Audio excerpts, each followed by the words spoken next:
আমাদের হাতে থাকা ফিলিস্তিন ও ইসরায়েলের যুদ্ধের সর্বশেষ আপডেট জানিয়ে দিব আজকের ভিডিওতে। ইসরায়েলি বিমান হামলায় গাজায় ৩৮ ফিলিস্তিন নিহত, বিস্তারিত থাকছে প্রতিবেদনায়। ইসরায়েলের হামলায় বীরবদ বসতি ও পাশে ফিলিস্তিন শিশুরা। ইসরায়েলের হামলায় ফিলিস্তিনের অবরোধ। গাজা উপরোক্ত ইসরায়েলের হামলায় গত ২৪ ঘন্টায় ৩৮ ফিলিস্তিন নিহত হয়েছেন। নিহতদের মধ্যে নারী ও শিশু রয়েছেন। মঙ্গলবার ১৭ সেপ্টেম্বর কাতার ভিত্তিক সাংবাদিক আল জাজিরা এক প্রতিবেদনে এই তথ্য জানানো হয়েছে। ফিলিস্তিন সংবাদ মাধ্যমে ওয়াফা নিউজ এজেন্ট জানিয়েছেন, ইসরায়েলি সেনারা সাবরা সিটির পার্শ্ববর্তী একটি এলাকায় বোমা হামলা চালিয়েছে। এতে অন্তত ৩ জন নিহত হয়েছেন। ফিলিস্তিনের মধ্যে আকাশ থেকে লেবাননের লিফটে ফেললো ইসরায়েলের প্রতিবেদনায় বলা হয়েছে। নিহতদের মধ্যে একজন নারী ও একজন শিশু রয়েছেন। সেনাদের এক হামলায় আরও কয়েকজন আহত হয়েছেন।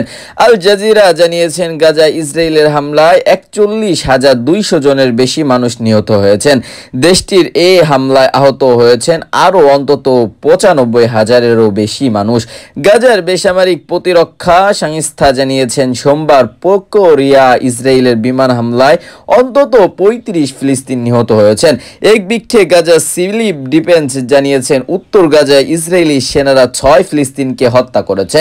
এর মধ্যে ৩ জন একটি বেসামরিক সমাজের বিমান হামলায় নিহত হয়েছেন।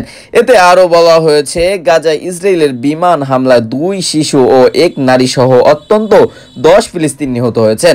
এছাড়া গাজার নুসিরাত শরণার্থী শিবিরে ২টি বাড়িতে ইসরায়েলের বিমান হামলায় আরও অন্তত ১৩ ফিলিস্তিন নিহত হয়েছেন। সিভিল ডিফেন্স আরও জানিয়েছেন, গাজার দক্ষিণ অঞ্চলে খান ইউনুসে আল মাওয়াসি ব্যস্তদের তাঁবুতে জিমা বিমান হামলায় চালিয়েছে ইসরায়েল। এতে অন্তত ৬ ফিলিস্তিন নিহত হয়েছেন। জাতীয় সংস্থাগুলো বলেছে, ইসরায়েলের আকসানে ফলে গাজার ৯০% বাসিন্দা ব্যস্ত হয়েছেন।